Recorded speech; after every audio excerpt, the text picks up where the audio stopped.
শেখ হাসিনার সময় কিন্তু প্রথম আলোতে আগুন দেওয়া হয়নি। আগুন দেওয়া হলো ডক্টর ইউনূসের সময়। আমাদের এখানে আওয়ামী লীগের পতনের পরে আমাদের মূল লক্ষ্য হওয়া উচিত ছিল ঐক্যমত সৃষ্টি করা।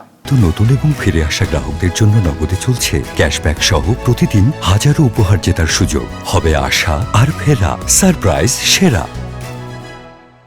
সেটা আওয়ামী লীগের বিচার, আওয়ামী লীগের ন্যারেটিভস, এটা জুডিশিয়ারিকে দিয়ে দিয়ে স্বাধীন জুডিশিয়ারির মাধ্যমে এটার বিচার হবে এবং আরো দ্রুত বিচার হওয়া যেত, আরো অনেকেই বিচার হতো।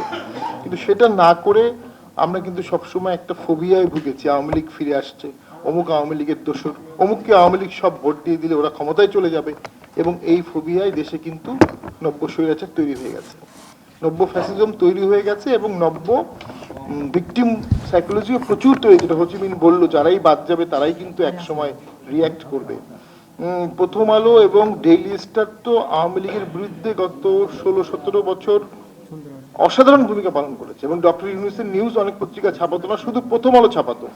ডক্টর ইউনূসকে অনেক পত্রিকা ডাকতো না, প্রথম আলো ডাকতো, এটা আমরা দেখেছি নিজের চোখে।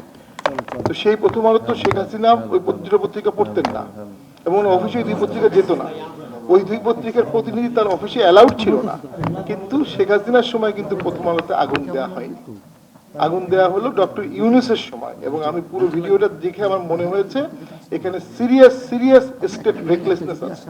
আপনি 5 মিনিটের মধ্যে ফোর্স পাঠাতে পারতেন, আপনি ফোর্স পাঠিয়েছেন বহু পরে, এবং ফোর্স গিয়ে ওখানে হাত জোর করে বলছে আমাদের 20টা মিনিট সময় দেন, উপরে সাংবাদিক আটক করেছে, ওরা মারা যেতে পারে। তখন একটা ছেলে বলে 20 মিনিট পারবো না, আরো আগে করেন। এইভাবে রাষ্ট্র চলে, এভাবে দেশ চলে? এটা কি দেশ থাকলো? দেশ থাকলো না তো, নষ্ট হয়ে গেল। এবং ওই যে ফোবি আওয়ামী লীগ ফিরে আসবে, একটা ঘটনা বলি।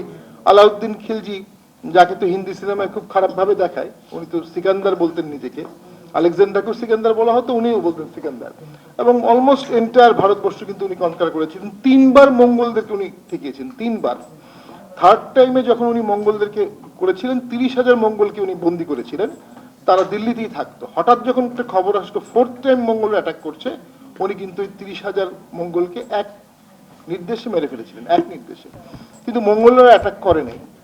ওই যে আওয়ামী লীগ আসবে, আওয়ামী লীগ আসতে পারে, আওয়ামী লীগের দোসররা বিরোধী দল হয়ে যেতে পারে, ওরা কেন ভোট করবে, এই অজুহাতে কিন্তু অনেক মানুষ মারা গেছে, অনেক ধ্বংসযজ্ঞ হয়েছে, অনৈক্য সৃষ্টি হয়ে গেছে।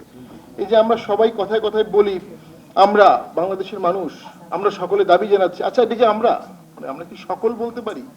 আমরা কি বাংলাদেশের মানুষ বলতে পারি? ঐক্যমত কমিশন কি বলতে পারে তারা বাংলাদেশের সকল মানুষের ঐক্যমত কমিশন? তারা যে প্রস্তাব দিয়েছে সকল মানুষের সমর্থন আছে। ওই যে মেজরিটেরিয়ান আমরা এখন দখল করেছি, আমরা এখন মোহাম্মদ ঘুরি, আমরা এখন কুতুবুদ্দিন আইবেক, বাকি মতবাদ বাদ দিলেও চলবে। এইখানে আমি মনে করি মহান মহান রাজনৈতিক দল এবং মহান মহান রাজনীতিবিদরাও, দেশপ্রেমিক তারা আমার মনে হয় একটা ভুল করে ফেলেছে। রাষ্ট্রটা বিনির্মাণ মনে হয় হলো না, জাতিটা মনে হয় নতুনভাবে গঠন হলো না। বিদেশিদের মুখাপেক্ষী হওয়ার অভিযোগ সব দলের বিরুদ্ধে আছে, এটা আমাদের বুকে হাত রেখে বললে, আমরা গোপন মিটিং এ বসি, সব দলেরই বিদেশিদের মুখাপেক্ষী হওয়ার তীব্র অভিযোগ আছে এবং লজ্জাকর অভিযোগ আছে। কেন? কারণ আমি তো বাঁচতে পারছি না, আমাকে মেরে ফেলছে। তো যেই দেশ তখন আমাকে আশ্বাস দেবে, আমাকে ডিনারে ডাকবে, আমার সাথে ছবি তুলবে, আমি মনে করবো সে আমার অ্যাভেটার। ঠিক সেইখান থেকে রক্ষা পেতে গেলে সবাই একত্রিত হলেই এই সমস্যাটার সমাধান হতো, যেটা কেন যেন হলো না।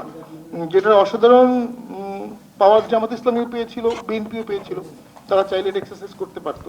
কেন যেন তারা এই 17 বছরের টর্চার থেকে ন্যাচারালি ওই ভিকটিম সাইকোলজি থেকে তারা বেরোতে পারেনি। তাদেরকে দোষ দেওয়ার কোনো সুযোগও নেই, কারণ তারা এত টর্চার হয়েছে, এত গুম হয়েছে।